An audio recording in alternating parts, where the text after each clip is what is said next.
Senior engineers are know-it-all guys who have an answer to every question you ask them. A big aspect of experience is being able to learn from mistakes you made or observed. An interesting story of how I broke some config, dropped millions of users from the prod database. First one is the mistake I made in the past as well. I was afraid of speaking up. Start your professional journey in 2026. Bachelor's degree at university. Land the first job in Toronto. I was fed up with rejection. I have a great experience. It matches the background you're looking for. Give me a chance to interview. It will be worth your time.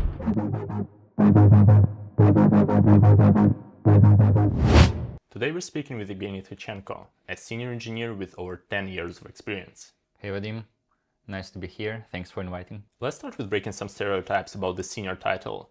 What's one thing junior engineers often misunderstand about being a senior?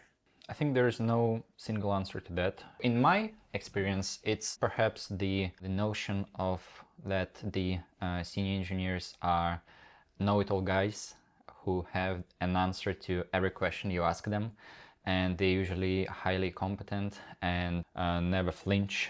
The reality of it is that senior engineers do not have an answer to every of your question. They do have an experience, of course, so they might face this issue before, but it's never the same. And with the title of senior engineer comes the responsibility of leadership and coming prepared to the meetings and having some answers, preparing some answers in advance. Perhaps the other misconceptions that the people have is that senior engineers excel at the hard skills, so whatever technology they are proficient with, let's say .NET or Java, doesn't matter, that they know everything about it. And the reality of it is they are not. The seniority is more about the ownership of the product, the ability to drive the conversations and talk to people from the other teams cross-functionally, raise different concerns that you might not think of in the first place, and own the product, basically. As someone who spent the last 4 years at mid-sized companies, what's one thing would you say you love the most about working at a company of such size? Every company is not like the other, so your experience might differ. I came from a larger company with hundreds of people in the R&D department, and right now in my current company we have like around maybe 40 to 50 people in R&D.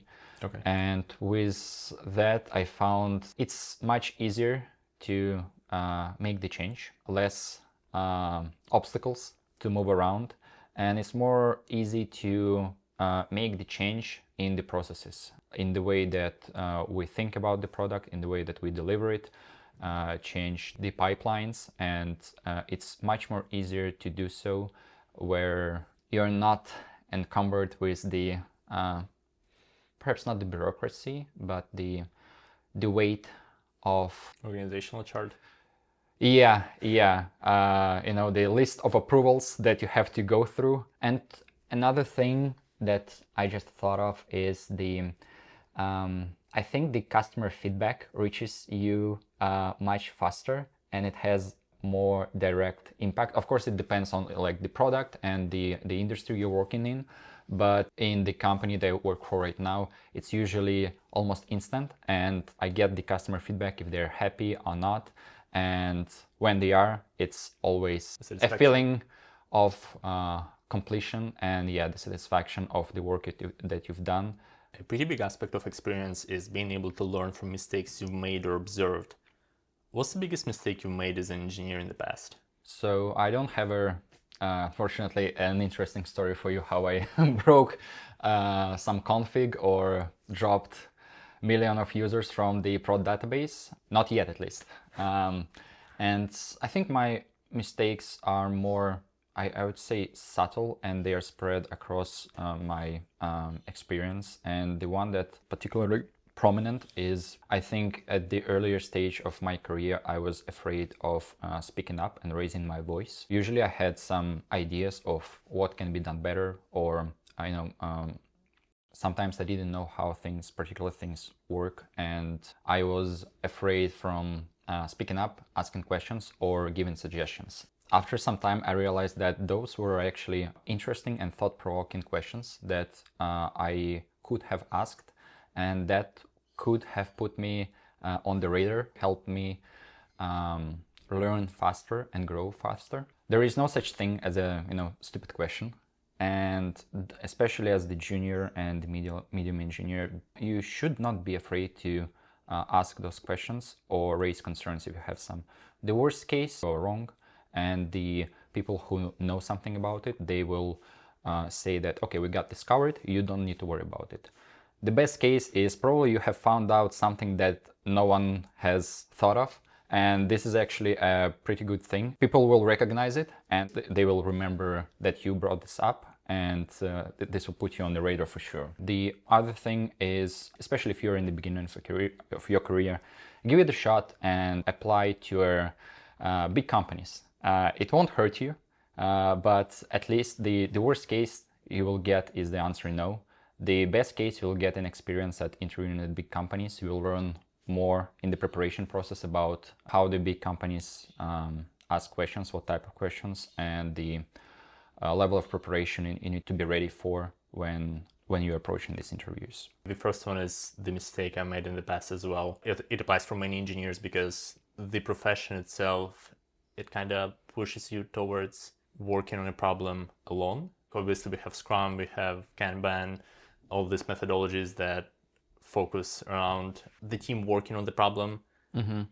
But many technical people are introverts, and I think that's where you have to build up your soft skills and transition from just being a good problem solver to being the owner of the product or system. Well, some people are natural at this, but for some people it takes great courage to overcome yourself and step up and move forward, move above that. Especially when you are sitting in the room with people who are smarter than you, have more experience. It's really hard to bring something meaningful to the table. Can I give one more mistake that I made? Yeah, go for it. Comparing yourself to the other developers who are smarter, have more experience than you, and you strive to be like them. This is a good thing, and this is what everyone should do: is surround yourself with people who are better than you, so you can learn from them.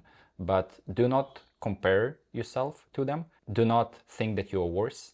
You're just on a learning path that will put you on the same level as these people are. Given how much I've heard about the imposter syndrome, I bet many of us have been there. Now, before we dive into Yevgeniy's education and first career steps, let's build this community. Subscribe and share the mistakes you've had to overcome as an engineer. It could actually inspire someone. Also, stay tuned for part 2, where we'll have a much more technical discussion on the seniority, architecture, and insider tips on the hiring process. Let's rewind a bit to the early days, your education and how it shaped your path. You started your formal education in university in Ukraine, and then after a few years you moved to a bootcamp. Then when you came to Canada, you studied for 2 years in college. When you compare these paths, my big question is, how would you compare the quality of education and the opportunities you gained from these 3 different types of educational institutions? The level of these institutions is quite different. We learned more about the theoretical knowledge than practical in the beginning of my education in the university in Ukraine. So it was a bit of a struggle where you get all of this theory and barely apply coding knowledge or coding skills. It's really hard to understand what are you doing there, and it all comes together after maybe a year or a year and a half where you learn more about it. In college, it's more about the practical, so there is less theoretical knowledge. It's more about getting things done. You get your projects, you code, and you get real hands-on experience on how to build a project with different technologies, which I think is a better approach and a faster approach to get things going. So what I would say is the level of the professors differ in university and in college. However, in both institutions, there were really good professors that have had real experience in actual companies. One good thing I can remember about college is the opportunity to get into the co-op programs. It depends on the degree that you're making. Usually, most of them have co-op. I didn't have it because it was an advanced diploma. But the Great thing about that is you have a dedicated semester or 2 semesters, depends on the program again, where you can find an actual job and start getting real experience. Now, that matters a lot. And when you graduate, you already have some connections within that company, and you start applying to a job, you get like referrals, and it's way easier, I think, in my opinion, to find the work in that company where you have done your co-op. Now, talking about the bootcamps, again, depends on the bootcamp. The one that I've attended, it was not paid, okay? It was within a software company, and I have to go through the process of elimination. So you have to have some preliminary knowledge about the hard skills, you know, to get there. There were like a couple of tests you have to do and be better than others to get accepted into it. The whole length is like 6 to 9 months, where you learn like to build projects, and then you gradually get ramped up to the real projects within the company. The good thing about the bootcamp, if it's good, is that when you graduate, I was already like a junior plus engineer with the actual knowledge of building projects, working with different people. That was a pivotal moment for me and helped me to land my first job. And if you were to start your professional journey in 2026, how would you plan your education, given all the knowledge you have? I think the best approach is the bachelor's degree at university. It's the most trustworthy option.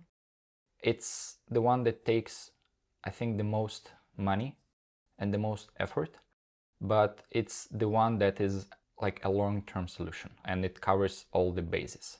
Right. Now, there are possibilities, I think, for some people to go for diploma in college and build up from that, sure, or self-learn, go to bootcamp and, you know, graduate in like 6 months and start looking for a job, and they can be a great engineers. My only concern there is, you know, the long-term issues where some of the companies might require the like the formal education, bachelor's. Some want even masters or PhDs. It makes sense. Honestly, if I were to graduate from the high school in 2026 and I had an opportunity to study longer and I had funds to go to a top-tier university, I would definitely go for that. I think it gives you the invaluable connections, it gives you the invaluable opportunities, and like a good thing about university, you can always pivot. You can do a major in CS and then a minor in artificial intelligence, or maybe even economics or finance. There are many ways to play with this. Yeah, definitely, I agree. The university allows you to be more flexible and branch out. But again, I think like if you look from the value, I think it's really possible to go through the bootcamp or take 2 years and get the diploma and become a software engineer. I can really see the way that you can, you know, save money and your like lifetime that you spend studying and land your first job faster. The only thing I want to add is it would really take a huge discipline to be successful if you were to start on a path like that. Yeah, you have to be like determined. Yeah, actually one more good thing about university, it's like puts you on track. If you deviate, it's like puts you back on track, you know. But if you're like on the boot camp, you have to be resilient, determined, and passionate about your end goal with all the risks involved with that. Now let's talk about the part that everyone's stressed about. How long did it take you to land the first job in Toronto after working back in Ukraine for 3 years? To add some context, I was on the study visa that allowed me to work only 20 hours off campus. The first thing is I started to, you know, building the network in college on campus, and I found out that there was a company on the college grounds that hires students for part-time work on campus. I talked to a couple of people who worked at that company, and, you know, I presented myself that I had real experience, I could help with whatever projects you are doing, and my background matched what they were looking for.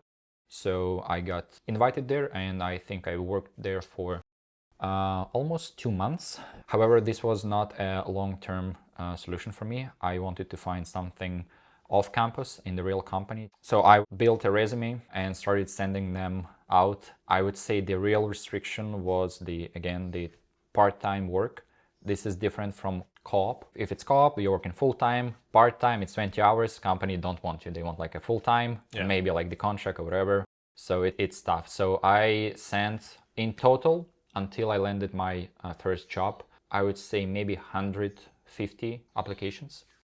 And the interviews that I was invited to, most of them went excellent, but then once they figure out that I'm a part-time worker, I'm a student, they're like, okay, no, we need a full-time position. So it was, in a sense, like wasting my time, and I think they just missed that part in my application where I'm a student and I'm only part-time worker, so 20 hours, so they don't want that. So the company that I landed my first job was it was a call from the director of engineering, and he asked me some basic questions, and he saw that I'm a part-time, and he realized, okay, sorry, probably this is not going to work. And after so many applications, I was fed up with rejection. I said, okay, man, I have a great experience. It matches the background you're looking for. Give me a chance to interview, to interview me, and I'll show you that it will be worth your time. And he hesitated, but he said, okay, come in, let's see what you've got. And I aced that interview, and eventually I got offers. So in total, it took me 2 hours. Oh, sorry, 2 hours. Two months to get the first offer, and this is the one that I accepted. And around 150 resumes sent and lots of rejections. 150 applications is definitely a high number, given that you brought 3 years of experience you had in Ukraine and you actually worked for like real companies. It was, I think, less about the experience. It was more about that awkward restriction of 20 hours per week. But it's, hey, it's possible. It's definitely possible. You have to just send a certain number of applications, I guess, and try your luck. I don't think I would have landed that job if I wasn't in the mood to ask for, a chance to to get an interview in that company. And I was given a chance, and it was awesome. And given that was your first job search in Canada, was there advice that you kind of heard from someone, but it actually didn't work at all? In North America, there is like this whole notion of the cover letters, and there are lots of suggestions that, hey, you have to write the cover letter. I didn't bother doing that. I was applying not for a junior position, but for a middle position, and I have some background with me. So I thought that I didn't really need the cover letter. It worked out for me, and I still don't spend my time on the cover letters, and it works out well so far, no issues.